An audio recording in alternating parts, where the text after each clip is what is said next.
ಸುಮಾರು 15-20 ಲಕ್ಷ ರೂಪಾಯಿಗಳಾಗಬಹುದು.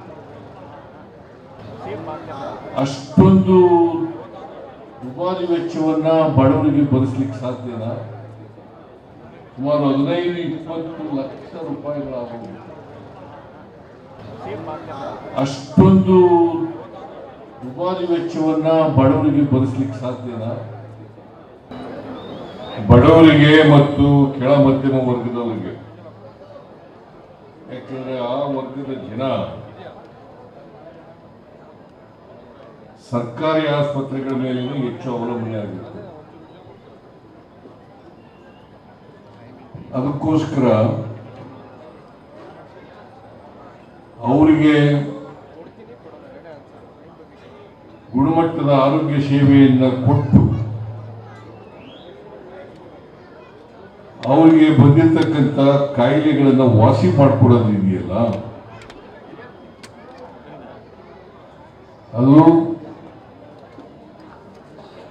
ಸರ್ಕಾರದ ಮುಖ್ಯ ಕೆಲಸ.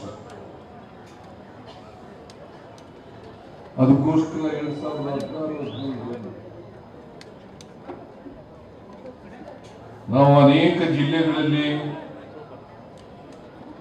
ಸೂಪರ್ ಸ್ಪೆಷಾಲಿಟಿ ಆಸ್ಪತ್ರೆಗಳನ್ನು ಪ್ರಾರಂಭ ಮಾಡಬೇಕು ಅಂತ ಮಾಡಿದ್ವಿ.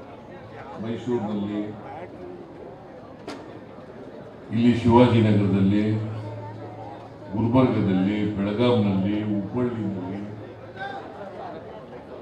ಹೀಗೆ ಸೂಪರ್ ಸ್ಪೆಷಾಲಿಟಿ ಆಸ್ಪತ್ರೆಗಳಾಗಬೇಕು. ಎಲ್ಲರೂ ಖಾಸಗಿ ಆಸ್ಪತ್ರೆಗೆ ಹೋಗಕ್ಕಾಗಲ್ಲ. ಯಾಕಂದ್ರೆ ಖಾಸಗಿ ಆಸ್ಪತ್ರೆಗಳಲ್ಲಿ ಸುಮಾರು 15-20 ಲಕ್ಷ ರೂಪಾಯಿಗಳಾಗಬಹುದು.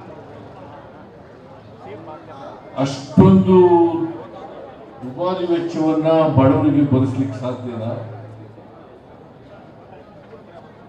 ನನ್ನ ಹತ್ರ ನಾನು ಮುಖ್ಯಮಂತ್ರಿಗಳ ಪರಿಹಾರ ನಿಧಿಯಿಂದ ಹಣ ಕೇಳಕ್ಕೆ ಬರ್ತಾರೆ.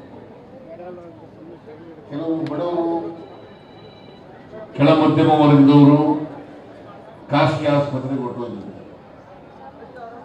ಅನೇಕ ಆಸ್ಪತ್ರೆಗಳಲ್ಲಿ ಡೆಡ್ ಬಾಡಿ ಕೊಡಲ್ಲ.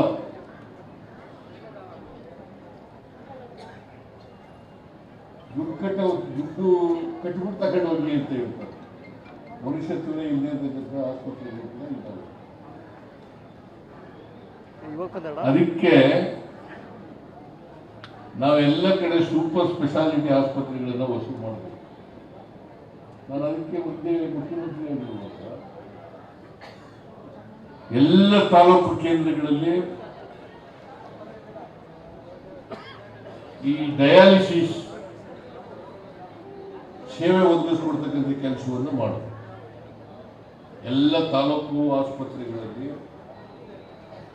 ಡಯಾಲಿಸಿಸ್, ಕಿಡ್ನಿ ಫೇಲ್ ಆದರೆ ಅವರಿಗೆ ಡಯಾಲಿಸಿಸ್ ಮೂಲಕ ಸೇವೆಯನ್ನು ಕೊಡಿಸ್ತಕ್ಕಂಥ ಕೆಲಸವನ್ನು ಮಾಡ್ತಕ್ಕಂಥದ್ದು ಮಾಡಬೇಕು. ಯಾಕಂದ್ರೆ ಸರ್ಕಾರಿ ಆಸ್ಪತ್ರೆಗಳಲ್ಲಿ, ಖಾಸಗಿ ಆಸ್ಪತ್ರೆಗಳಲ್ಲಿ ಸಿಗ್ತಕ್ಕಂಥ ಸೇವೆಗಳು ಇವ್ರಿಗೂ ಸಿಗಬೇಕು. ಅವರು ವಂಚಿತರಾಗಬಾರ್ದು. ಅದರಿಂದ ಸಾವನ್ನು ಅಪ್ಪತಕ್ಕಂಥ ಪರಿಸ್ಥಿತಿ ಬರಬಾರದು. ಅದಕ್ಕೋಸ್ಕರ ನಾವು ಎಲ್ಲ ಭಾಗದಲ್ಲೂ ಕೂಡ ಸೂಪರ್ ಸ್ಪೆಷಾಲಿಟಿ ಆಸ್ಪತ್ರೆಗಳನ್ನು ಮಾಡಬೇಕು ಅಂತೇಳಿ ತೀರ್ಮಾನ ಮಾಡಿ ಅವತ್ತಿನಿಂದ ಪ್ರಾರಂಭ. ನಾವು ಹೋದ ಮೇಲೆ ನಿಂತೋದು, ಬಿಜೆಪಿ ಸರ್ಕಾರದಲ್ಲಿ ನಿಂತೋದು. ಈಗ ಬೌರಿಂಗ್ ಆಸ್ಪತ್ರೆಯಲ್ಲಿ ಮೆಡಿಕಲ್ ಕಾಲೇಜ್ ಮಾಡಿಕೊಟ್ಟವ್ರು ಯಾರು?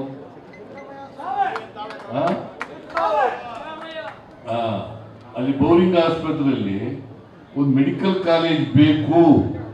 ಮೆಡಿಕಲ್ ಕಾಲೇಜ್ ಆದ್ರೆ ಒಂದು ಆಸ್ಪತ್ರೆನೂ ಆಗ್ತದೆ.